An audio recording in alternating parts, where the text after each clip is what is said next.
Good afternoon, everyone, and welcome. I'm Sarah Kotz, Senior Vice President of Programming at The Hill. Thank you all for joining us in person today and online for our event, What's America Thinking? Young Voters of Today, Political Leaders of Tomorrow. Today, The Hill, in partnership with the American University's Sine Institute of Public Policy, will dive into the third annual Sine Institute poll and uncover what young Americans are thinking today when it comes to elected officials and how their priorities could impact the future of U.S. leadership tomorrow. Before we get underway, a few housekeeping notes. If you're with us here in the room, please keep your phones on silent for the duration of the program, but please join the conversation on social media. You can follow us on Facebook, X, and Instagram at The Hill Events using the hashtag Elections2024. And with that, I am delighted to hand it over to Amy Dacey, Executive Director of the Sine Institute of Policy and Politics at American University. Amy. Thank you. Well, hello, everybody. Welcome on a rainy day in DC, which we haven't seen in a little while. So thank you all for taking the time. We're thrilled to welcome The Hill to American University. Sarah, thank you to you and your team. You have done an amazing job putting this incredible event together. We are so honored to have you here. This is definitely where the brightest minds engage to promote common ground and nonpartisan solutions. And so we're so glad that you're here. We are excited to discuss youth and youth engagement and share some insights on our new poll. I want to thank everybody that was involved in that project. Some of them are here to talk to you today, but I also want to give a special shout out. We brought together 10 students from the university to serve on our advisory group for the poll. They did everything. They did at the front end, they helped design the poll. They did the analysis. They did, talked about did videos and talked about was. Could you just stand for a minute if you all were on the student advisory group and just look, can we thank them really quick? I know some of their colleagues couldn't make it today, but we're so glad to have you here. I also just want to say that we want to welcome everybody that's joining us online. So many of the Sine community, the Hill community is joining us online today, and so we so appreciate you being here. At the Sine Institute, we like to say we are here to convene, communicate, and collaborate. And with that, let's start the program. Thank you. Please welcome to the stage Julia Manchester, The Hill's national political reporter, along with Molly O'Rourke, executive in residence at the AU School of Communications, and Doug Hattaway, president of Hattaway Communications. They both worked on the poll and are senior advisors to the Sine Institute. Welcome. Thank you so much, Sarah and Amy. We're so excited to be able to collaborate with the Sine Institute. I am an alum of American University, a grad school alum. Didn't get my undergrad here, but was at the School of Public Affairs and actually was one of Molly's former students. So was on the campaign trail with her in 2016 when this crazy road we find ourselves on really started. So it's great to be with you and Doug. Thank you so much for joining us today. Molly, I want to start with you and really dive into some of the polling. When was the survey done and who was interviewed? Just want to get some of those details. Sure.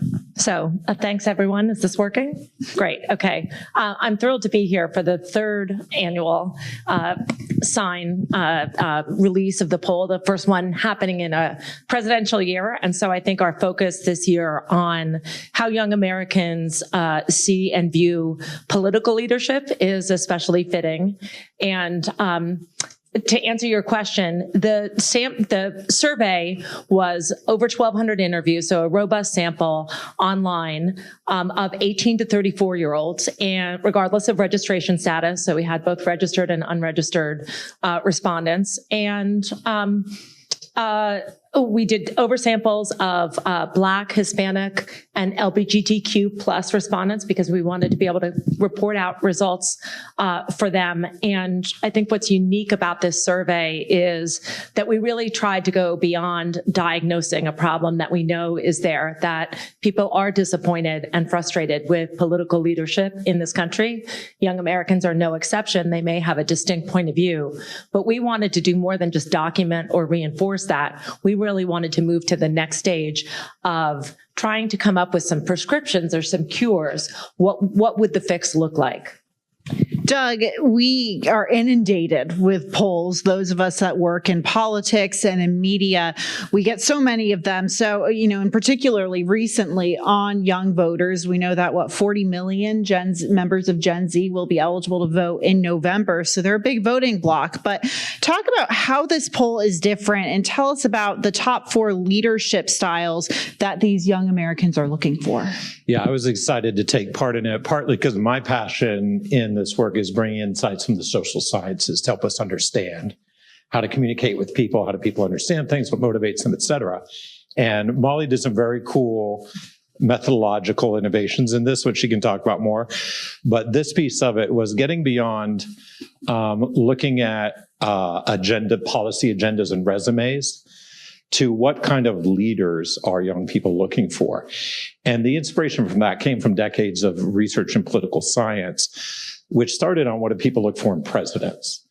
And what the research found was, like, when we're sizing up a leader, and that has since been applied to leaders of all kinds, and even brands, like of organizations.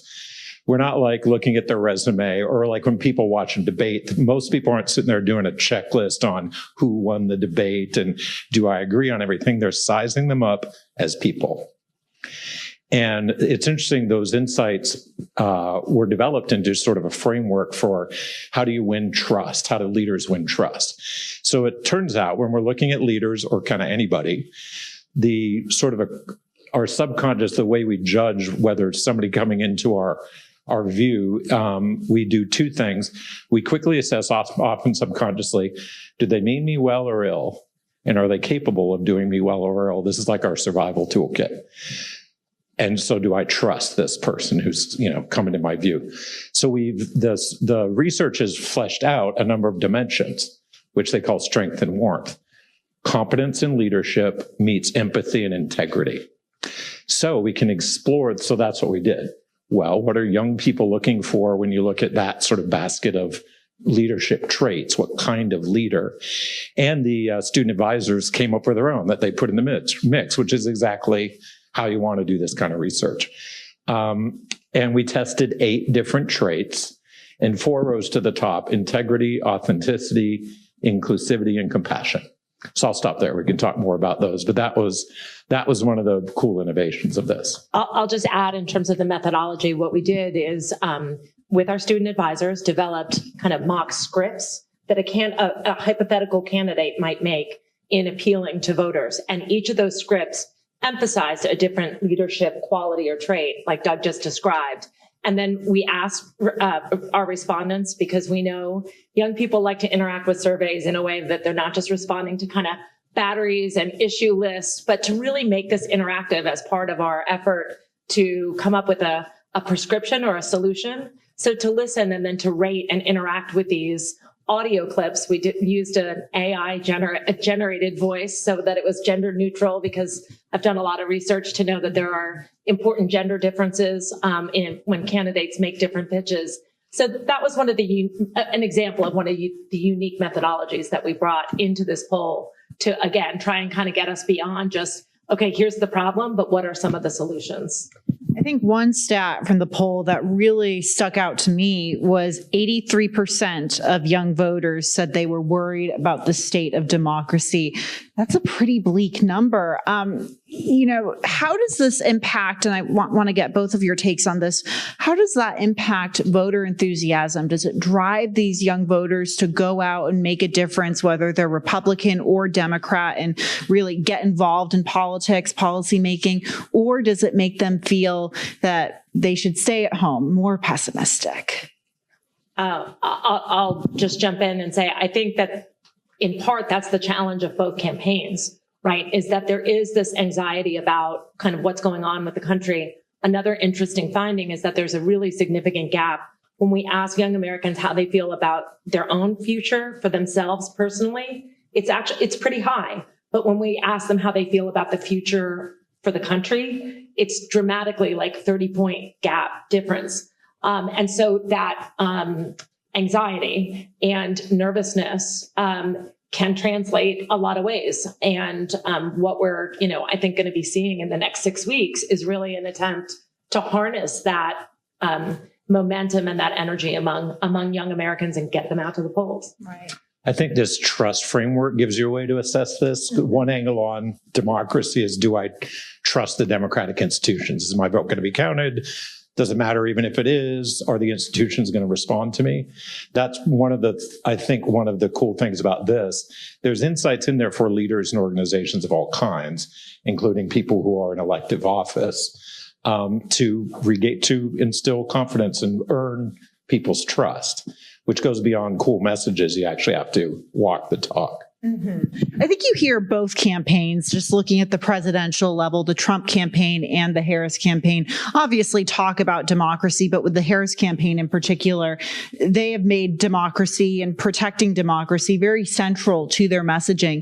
Do you have any insight as to how voters are responding to that messaging, if that's really, or young voters, I should say, and if that's making a difference with them? One of the things we know from, we did sort of start off the survey. And actually, it would be great if we could pull up one of the slides, slide 1, if possible, that we know that one of the chief complaints is that young Americans feel like elected leaders and candidates aren't listening to them. And so anytime you can kind of have a dialogue that is more responsive to what young people say are not somebody else's agenda, but really their agenda, and doing active listening. I think that was one of the distinctive things that young Americans are looking for in their leaders. And also, we asked about a series of things that candidates could do to demonstrate really kind of strategic or tactical things that candidates could do to say and prove that they're actively listening and experiencing these things. Having, for example, like a youth advisory panel, going out in the community and working side by side with constituents, not addressing them kind of top down, but being part of the community. Those kinds of things that really emphasize being part of an experience and listening and interacting, those were really impressive for young people. Yeah, that reflects research we did with the Partnership for Public Service, great organization for those who don't know it. It was support public servants. And we did focus groups with people to test like stories and examples of government working. And the trust was so low. It was like, what's the analogy? Anyway, we had to it took like 90 minutes of people hearing actual factual stories and we were doing it on Congress. And one of the most important things to reflect what Molly was just saying, when people heard examples of elected officials actually listening and responding, trying to get something done, that was one of the biggest drivers of trust.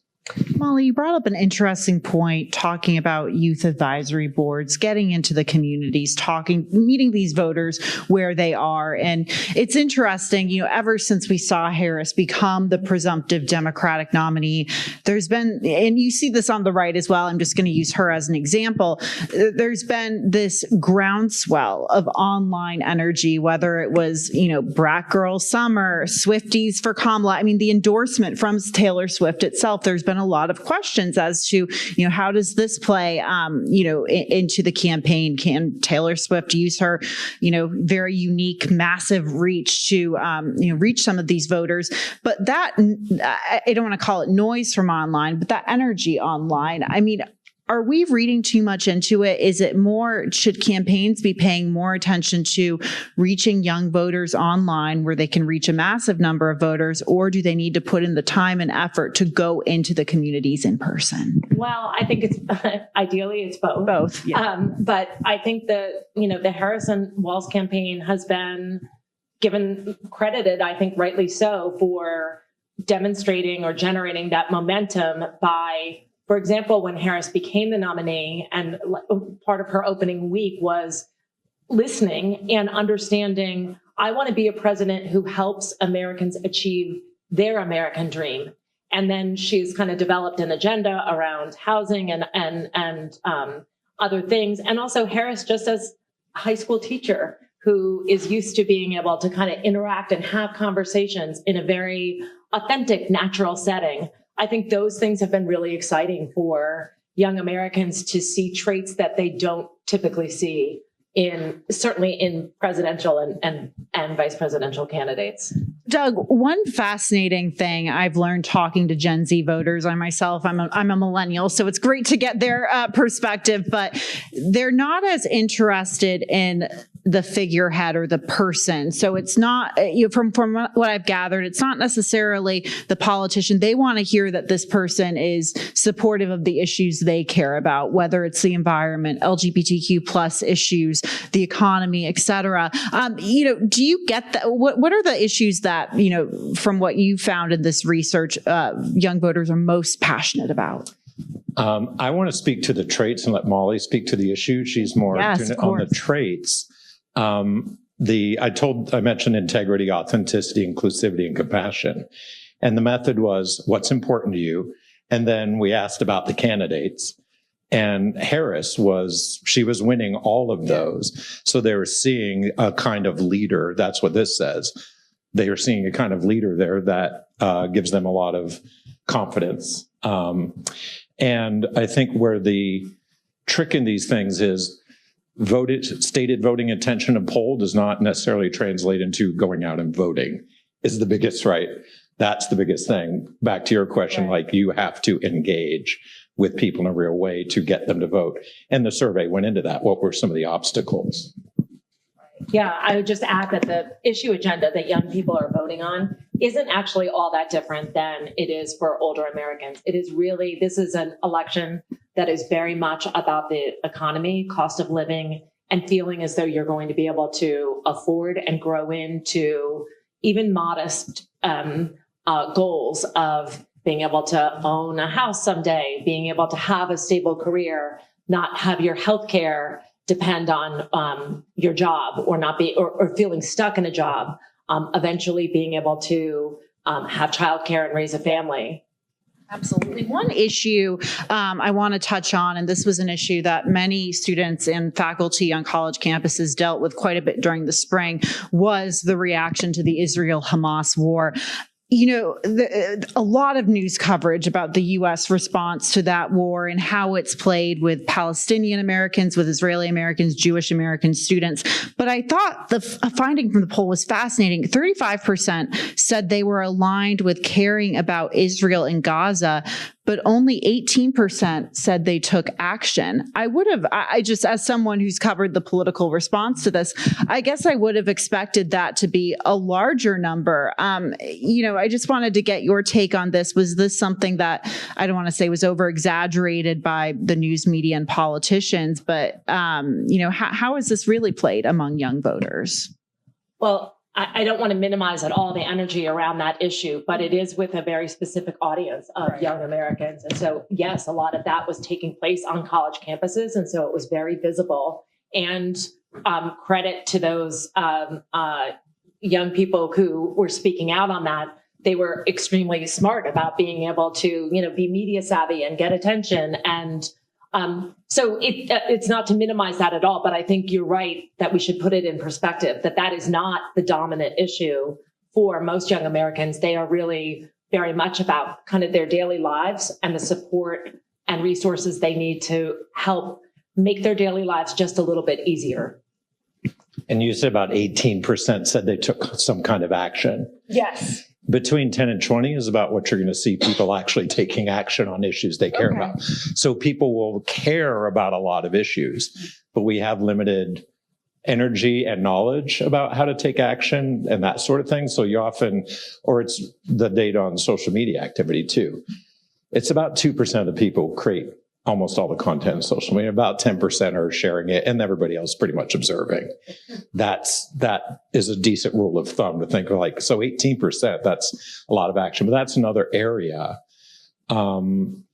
where I think there's a lot of work to be done to build trust and confidence with young people, is education and engagement to show people how to get involved in things in constructive ways, which can include protest. Right. And lots of other things that you can do. Right. We only have a few minutes left, but I have to ask this because I covered Donald Trump and Kamala Harris. What did you get from the findings in terms of how young voters are looking at those two candidates? I know that Harris obviously leads, but, particularly when there were third-party candidates in play, her lead was smaller. Do you think, and I know that Robert F. Kennedy Jr. is trying to get off the ballot so he can, be on Trump's team. But you still have Cornel West, Jill Stein. A lot of people would argue that Jill Stein could have played a major role in Michigan, for example, in 2016. How are young people viewing these third-party candidates? Well, I think I'll fill that in two ways. At the time of the poll, Harris had just ascended to the top of the ticket. And so there was still and I think in fairness still is, a steep learning curve that's going on. We've had the convention since then, the debate. So some of those information gaps have been filled in. But when at the time of the poll and still today in polling that's publicly available, Harris has a double-digit advantage over Trump among voters 18 to 34. But I think what's really interesting in that, in our findings, is that we asked early on, before we even talked about the presidential election, what are the traits you most value in a leader? And then once they prioritized or rank ordered them, then we talked a little bit about the presidential race. We had them go back and rank order who was better on each of those issues that they prioritized. And Harris had a pretty substantive lead over Trump, so that this is not just kind of, she kind of had a good rollout, or we think she's really killing it on social media. They really see kind of substantive things that Harris stands for, that they care about and prioritize. Yeah, and it was on all 8 traits. Yes. She was well ahead on all 8. And interestingly, those who said they saw those traits in her were more likely to vote than the ones who were rating Trump highly. So there's a little bit of Harris advantage on voting intent there. Again, you got to do the work to turn intent into action. But I was like, oh, wow, she's got a little advantage there on stated intent to turn out. Interesting. And we'll be watching as we get closer to November if these, the poll numbers across the board, the young voters just in general, I'm assuming it's going to get more narrow. So we'll be looking out for it. Molly and Doug, thank you so much for your work on this poll, for joining me on stage. Thank you so much to the Youth Advisory Board as well. I mean, that's just such hard work as students. So I really want to commend you guys.